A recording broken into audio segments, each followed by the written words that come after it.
Hello नमस्कार वीरेंद्र, हमारे channel में आपका स्वागत। हम आपको बहुत ही महत्वपूर्ण जानकारी देने वाले हैं अतिथि शिक्षकों के नियमितीकरण को लेकर। बहुत ही महत्वपूर्ण खबर है जिसके संबंध में विस्तार से मैं जानकारी देने वाला हूँ और एक कॉल रिकॉर्डिंग भी सुनाने वाला हूँ अतिथि शिक्षकों के नियमितीकरण को लेकर। कांग्रेस कार्यालय से फोन आया अतिथि शिक्षक के पास में, ठीक है। इनने बोला है कांग्रेस ने बहुत सी घोषणा की हैं, तो अतिथि शिक्षक ने प्रश्न किया है कि अतिथि शिक्षकों के लिए क्या किया है, क्या करेंगे और क्या किया है अभी तक। तो इसके संबंध में पूरी विस्तार से मैं जानकारी देने वाला हूँ। वो कॉल रिकॉर्डिंग भी आपको सुनाने वाला हूँ जिसमें अतिथि शिक्षकों की मांग को लेकर क्या बात की गई है। आप वीडियो में बने रहे, वीडियो पूरा देखें। वीडियो अच्छा लगे तो आप लाइक जरूर करें और चैनल को सब्सक्राइब जरूर कर लें ऐसी नई अपडेट पाने के लिए। कांग्रेस वाले बोल रहे हैं कि हम लोगों को वोट दो, हम लोग आपकी मांगें पूरी करेंगे। तो इन्होंने सवाल किया है कि कांग्रेस की सरकार 15 महीना रही थी, अतिथि शिक्षकों को बहुत सी घोषणा की थी, फिर लागू क्यों नहीं की गई थी। अब उन्होंने बोला पुनः सरकार बनाओ, हम आप लोगों को नियमित करेंगे प्रथम प्राथमिक कैबिनेट में। लेकिन अतिथि शिक्षकों को विश्वास नहीं है। अब अतिथि शिक्षक किस ओर जाएंगे, अब इसके संबंध में पूरी विस्तार से मैं जानकारी आपको देने वाला हूँ और कॉल रिकॉर्डिंग भी सुनाने वाला, वीडियो में बने। का समर्थन मूल्य 2600 रुपए क्विंटल। हाँ 5 पावर तक मुफ्त बिजली जैसे प्रावधान। हाँ महिलाओं को प्रति माह 1500 रुपए हाँ व गैस सिलेंडर 500 रुपए में। हाँ 25 लाख रुपए तक का स्वास्थ्य बीमा हाँ। व पुरानी पेंशन देने का वादा कांग्रेस ने किया है। हम्म। मध्य प्रदेश के नवनिर्माण हेतु कांग्रेस पार्टी को चुने। क्यों चुने हम उनको? ये सब सुविधाएं देंगे आपको। नहीं, हमको जो सुविधा चाहिए वो तो हमारे तो है ही नहीं उसमें। क्या सर? हम अतिथि शिक्षक हैं। अतिथि शिक्षक है सर। हाँ, हमारे हमारे लिए पिछले चुनाव में उन्होंने 90 दिन में करने की बोला था तो भी नहीं करा, और अब की बार तो स्पष्ट रूप से हमारे लिए बोला ही नहीं उसने कि प्रथम कैबिनेट में कुछ करेंगे। भाई उनकी मंशा साफ है ही नहीं है हमारे प्रति। वो तो कोई अगर बीजेपी वाले कोई स्टैंड लेते हैं तो फिर वो उनके हिसाब से बयान देते हैं, नहीं तो वो तो केवल वोट लेने के लिए हमें दावपेच कर रहे हैं हमारे साथ। जी सर। अगर उनकी मंशा साफ होती है अतिथि शिक्षकों के लिए तो वो विपक्ष में रहकर के भी उन्होंने हमारे लिए कभी आवाज नहीं उठाई, कभी कुर्सी नहीं तोड़ी। उन्होंने दूसरे मुद्दों पे तोड़ते हैं, हमारे लिए तो बात ही नहीं उठाई उन्होंने विधानसभा में। जब उन्होंने वो हमारी क्या सुनेंगे, जब सिंधिया जी जैसे को बाहर निकाल दिया उन्होंने हमारे मुद्दे पे। बताइए मैडम, है कोई जवाब आपके पास? नहीं सर। हम क्या, हाँ बस, तो फिर हम कैसे विश्वास करें अब हम आपका? नहीं तो भाई कोई बात नहीं, हमको क्या करना, जो हमें रोजगार देगा हम उसके साथ हो सकते हैं, कोई तकलीफ नहीं, हमें तो रोजगार चाहिए। हाँ, और मामा जी ने हमारे लिए पंचायत करी है अभी, तो वो क्या कहा उन्होंने बाकी रहा तो वो करेंगे फिर हमारे चुनाव के बाद। जी सर। हाँ, हमारा ये मानना है, अगर वो कहते हैं कि भाई हम आपके लिए प्रथम कैबिनेट में ही आपका नियमितीकरण करेंगे, तुरंत आपकी कार्रवाई करेंगे। उन्होंने तो निराकरण की बोला, वो कमेटी बना के छोड़ देंगे, क्या करेंगे हम? निर्णय नहीं आएगा 5 साल तक। पहले भी गोविंद सिंह जी के अध्यक्षता में उन्होंने कमेटी बनाई थी हमारे लिए, मांग मांग के थक गए। शंभू चरण जी गए थे हमारे, तो उनको ये कह के भगा दिया कि हमारी सरकार 1.5 साल के लिए, 90 दिन के लिए नहीं बनी है, 5 साल के लिए बनी है। जी सर। है ना? तो क्षमा चाहता हूँ मैं।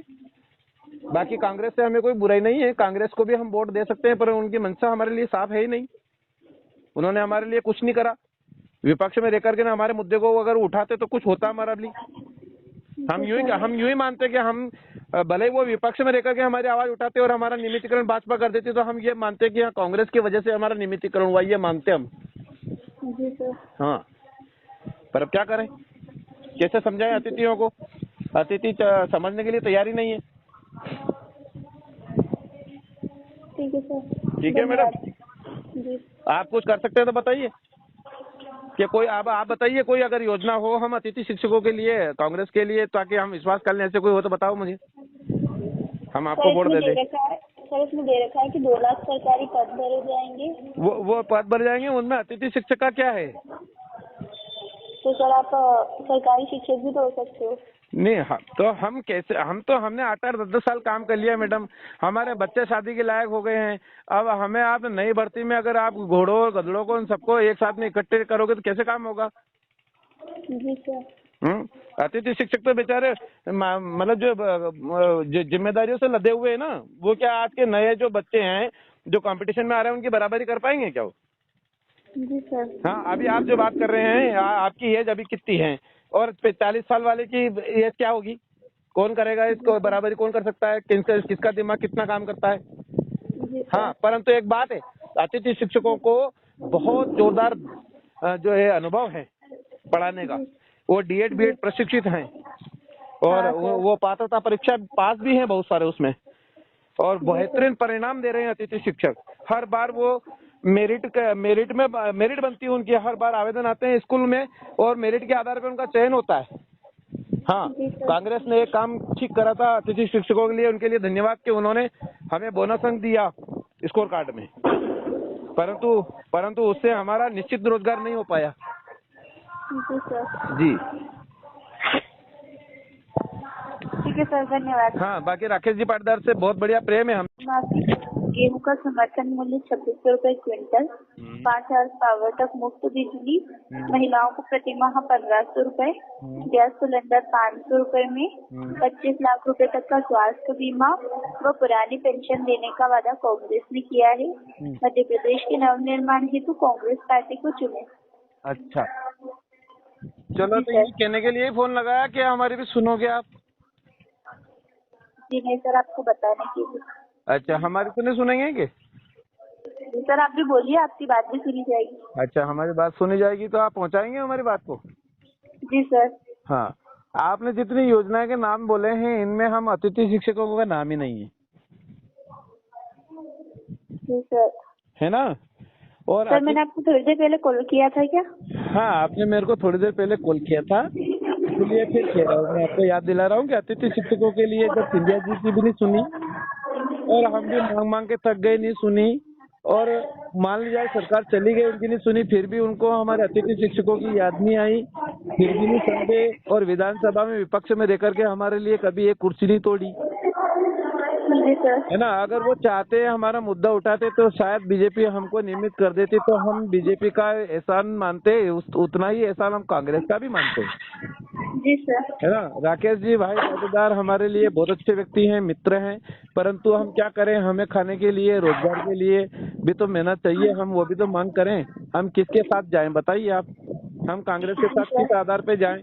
उन्होंने अभी तक हमारे लिए स्पष्ट नहीं बोला कि हम प्रथम कैबिनेट में आपका नियमितीकरण कर देंगे। उन्होंने निराकरण की बोला है, उसकी कोई समय सीमा नहीं है। कमेटी गठित कर देंगे, पहले करी थी गोविंद सिंह जी की अध्यक्षता में से, फिर हमें बुलाएंगे। हमारी 45 साल की उम्र हो गई, क्या हम 50-51 साल में जाकर के हम स्थायी होंगे? बताइए आप, ऐसा कोई आपके पास विकल्प हो तो बताओ, जवाब हो आपके पास में तो। आपकी सरकार अगर हमारे लिए कुछ करती हो तो बताइए। सर, हम आपकी बात को आगे तक पहुंचाएंगे, है ना? और आज तक उन्होंने किसी भी मंच से, कमलनाथ जी ने खुल करके नहीं बोला कि हम अतिथि शिक्षकों चिंता मत करो, पिछली बार हमने आपके लिए थोड़ी लेट कर दी थी, गलती हो गई थी, अब की बार हम पहली कैबिनेट में आपको निश्चित रूप से